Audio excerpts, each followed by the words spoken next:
Thank you, and welcome back to another edition of 60 Super Bowls in 60 days. Yes, you are looking at Super Bowl 22, which I've already covered in length. But I think the context of this is going to be important for my Super Bowl review way down in the future. It involves Doug Williams. And I've already hopped in already about Doug Williams becoming the first black quarterback to ever start a Super Bowl, win a Super Bowl, and become the MVP of that Super Bowl, which leads to so many other black quarterbacks, you know, being MVPs and doing all the winning and all this kind of stuff. And it breaks the barrier of so many black, quarterbacks just saying you can't do it, you can't pull it off. Like, look at the quarterbacks we have. We had Cunningham and Culpepper and Vic and, you know, all those kind of great quarterbacks that goes on to have more success is because of what Doug Williams has done in that Super Bowl, torturing the Denver Broncos. But if you're thinking one black quarterback is amazing enough, try two black quarterbacks. Ladies and gentlemen, we are in State Farm Stadium in Glendale, Arizona. It is February 12th, should be 2023, Akeem. There you go, a little typo. February 12th, 2023. It is Super Bowl 57 between the Kansas City Chiefs and the Philadelphia Eagles, led by two incredible quarterbacks of Patrick Mahomes and Jalen Hurts. And this game was an absolute doozy. It was an absolute classic to watch, to talk about, and unfortunately, the ending sucks. If everybody knows how the ending was, I mean, you just have to. If you're a Philadelphia fan, you just turn off right now and just end the video. But I'm sorry, but I have to do this review because this does not make this game look all the more incredible as it is. And to have two historical black quarterbacks ball the frick out. Ball the frick out. It's amazing. This is the first ever time that we see two black quarterbacks played against each other in Super Bowl history. And yeah, it leads us to a 38-35 incredible thriller. Probably the best Super Bowl that I've watched in this decade, of course, so far. With exception of like another Super Bowl, which is coming up tomorrow, which is another Chiefs Super Bowl. But I digress. It's time for us to look at the numbers. Patrick Mahomes, 21-27 for 182 yards and 3 touchdowns, all with a high ankle sprain, including an incredible run to get them to at least close to field goal range, with the help, of course, by the crappy ending. I will get to this. I will get to the box scores. Jalen Hurts, 27-38 for 304 yards and a touchdown. But that does not do anything justice. The only thing he did anything wrong was a fumble, of course, that led to the Nick Bolton touchdown. But if I would give an MVP to a losing player, I'll have to give Jalen Hurts. I'll give Jalen Hurts the loser for the MVP loser. Because in addition to his touchdown, he had 3 touchdowns grounding, of course, with the help of his little friends, pushing and tushing and all kinds of stuff. You know what I mean. 15-70 for 4.67 yards a pop and 3 touchdowns. So he had 4 touchdowns in the entire game. I mean, he was brilliant. He was phenomenal. And the suckish thing about it is that we never even get to see him have the ball last. I would love to see how the ball lasts, but I digress. Isaiah Pacheco in the rushing category for Kansas City, 15-76 for 5.07 yards and a touchdown. Jerry McKinnon, 4 rushes for 34 yards and 8.5 a pop. Patrick Mahomes, his running, of course, 6 rushes for 44 yards and 7.33 a pop. For Philadelphia, Kenneth Gainwell, 7 rushes for 21 yards a pop and 3 yards per carry. Miles Sanders, 7 carries for 16 yards and 2.29 a pop. For the receivers, Travis Kelce, 6 catches for 81 yards, 13.5 a pop, and touchdown. Juju Smith-Schuster, 7 catches for 53 yards and 7.57 a pop. Jerick McKinnon, 4 catches for 34 yards and 8.5 a pop. For the Philadelphia Eagles receivers, Devontae Smith, 7 catches for 100 yards and 14.29 a pop. A.J. Brown, 6 catches for 96 yards and 16 a pop and a touchdown. Dallas Goedert, 6 catches for 60 yards and 10 a pop. And Kenneth Gainwell, 4 catches for 20 yards and 5 a pop. The defense, of course, was not much the big story, but the one big story was the Nick Bolton fumble recovery for 36 yards that I mentioned. That was pretty much the only blemish on, like, Jalen Hurts' incredible game, of course. Probably the only blemish, along with the penalty of the entire Super Bowl. That and the slipperiness of that stadium. That stadium was absolutely looked like a slip and slide. There was so many people losing their footing, of course. It was a mess. It was an absolute mess. That's what happens when you're trying to break a turf in the sun, like what they have in the stadium. Of course, they bring out the turf, have some stun and all course, and then they just bring in the turf into the stadium and just let it be. And I mean, I don't know what caused it, but it is what it is. Maybe it's the color in and all kinds of stuff. But I'm not doing turf talk. Okay, this is not sponsored by Scott's Lawn, of course. Just talking Super Bowl. Leo Chenell, sack and 6 tackles. Kalen Saunders, sack and 2 tackles. I mentioned about Nick Bolton. Willie Gay Jr., 8 tackles. Justin Reed and L'Jarius Sneed, 7 tackles. Trent McDuffie, 5 tackles and a forced fumble, which of course led to Nick Bolton fumble recovery touchdown. Jawan Thornhill, 5 tackles. Joshua Williams, 4 tackles. Chris Jones and Jalen Watson, 3 tackles. And George Kalafdis III, 2 tackles. For the Philadelphia Eagles defense, which I think it's probably the reason why the Eagles lost this game. You gave up 38 points. That's bad enough. But Akeem, they scored 35 points. Okay. But you want to know the reason why that happened? Let's take a look. Avonte Maddox, 7 tackles. TJ Edwards and Marcus Epps, 6 tackles. James Bradbury and Javon Hargrave, 5 tackles. CJ Gardner Johnson, Darius Slay, and Kazara White, 4 tackles. Do you know the difference in this game, of course? Yes! There was not a single sack between all the Philadelphia Eagles teams.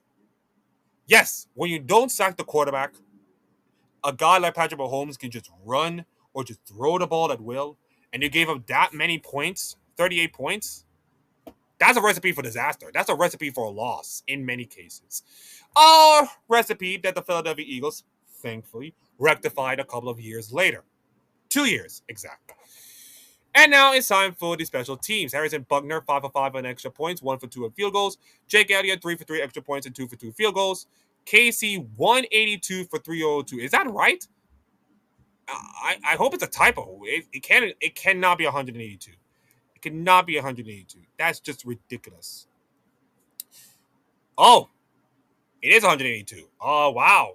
Oh, right. I'm a dumb person. I look at net yards, not total yards. It's supposed to be Kansas City 340. It's supposed to be Kansas City 340 to Philadelphia 417. And yes, I look up a Football Reference. This is where I get all my stuff. And Philadelphia's 1 turnover that returned to a touchdown was pretty much the difference of this game. And if you look at the box score, it makes the entire game feel like an injustice because both quarterbacks were dealing. Absolutely dealing. You got Jalen Hurts run up the middle for a 1-yard touchdown to make it 7-0. Then Patrick Mahomes fired back with a completed pass by Travis Kelce to make it 7-7. And then in the second quarter, Jalen Hurts pass complete to A.J. Brown for 45 yards. And then you got Jalen Hurts got fumbled by Nick Bolton, of course, and returned to a touchdown to make it 14-14. Then the game continues, and Jalen Hurts kept on pushing with a 4-yard touchdown to make it 21-14. And then, of course, Jake Elliott made a field goal to make it 24-14. Now, you're thinking to yourself, Akeem, a team is up 10 points against the Kansas City Chiefs in the Super Bowl? Where did I hear that before? Well, kids, you heard of Super Bowl 54, right? The other Super Bowl that I covered, in which Kansas City were down by 10 points against the San Francisco 49ers. Yep. And won that game because of Patrick Mahomes' magic, because of Patrick Mahomes' brilliance. This is literally the same thing, but with added layers, because, of course, he had a high ankle sprain. I believe it was the playoff game against the Browns, and they had to sub in a different quarterback, of course. And even that quarterback was even doing well. Chad Henne, of course. So, yeah, Andy Reid pushed all the right buttons and some trick plays and some craziness. As annoying as the Chiefs are right now, I kind of miss those days when they actually did crazy stuff and high-octane offense. I understand adjustments, but still, just, it's not fun anymore. Anyways, to the second half, Isaiah Pachenko makes a 1 yard run. And then, of course, Jan Elliott with a field goal to make it 21-27. And unfortunately, that lead is gone because Patrick Mahomes get a touchdown to Kadarius Toney. Yes, Kadarius Toney. He exists. And then, of course, Patrick Mahomes scored another touchdown for Sky Moore to make it, 35-27 in the extra point. By the way, those two touchdowns that I remember so clearly right now, it came by the same play.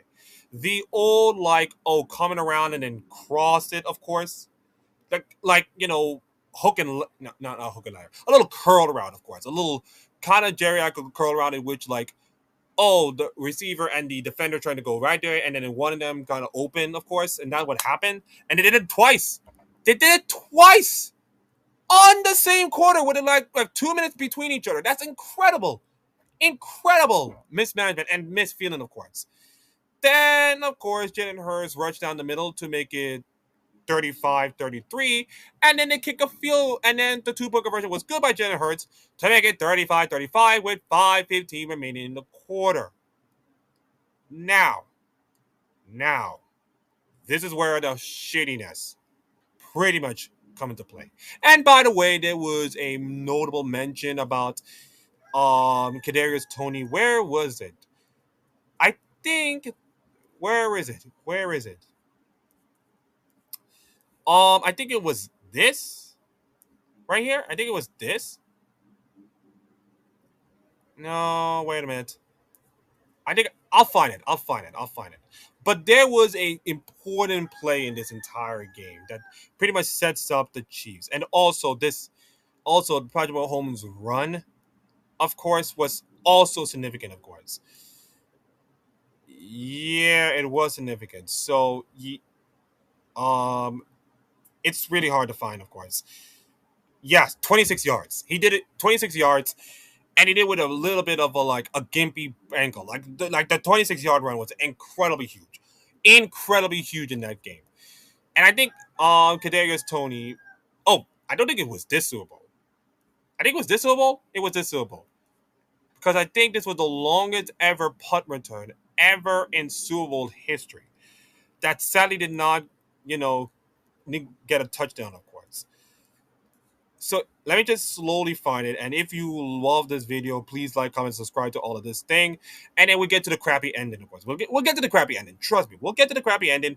Don't worry, we're going to get it. Okay, we're going to get it. And by the way, this game was not much punting, to be honest. It was a non-punt fest for some of them. I think, this was a touchdown, and then of course a long timeout, and then another punt. We have punts, amazing.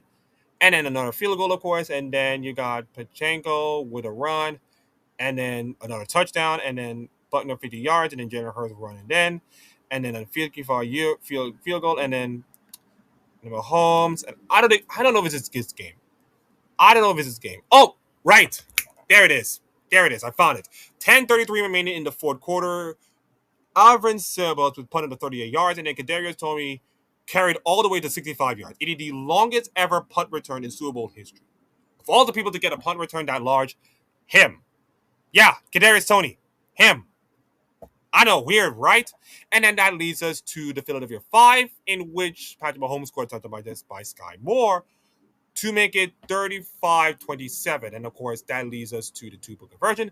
And that leads us to the crappy ending. After the Patrick Mahomes incredible scramble, Isaiah Pacheco run for 2 yards. Then Patrick Mahomes completed for Juju Smith-Schuster for no gain.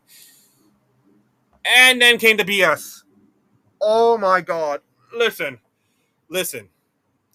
When I watched this game live, and by the way, I was watching it with my father, my friends, and all kinds of stuff. We were watching the game live on a projector, of course. And let me just be brutally honest. And I'm going to be brutally honest right now. I think the call was right, in my humble opinion. My dad's opinion is not much, but I think it was the right call.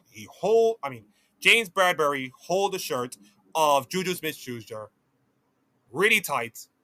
The referee saw the penalty, and that sucks.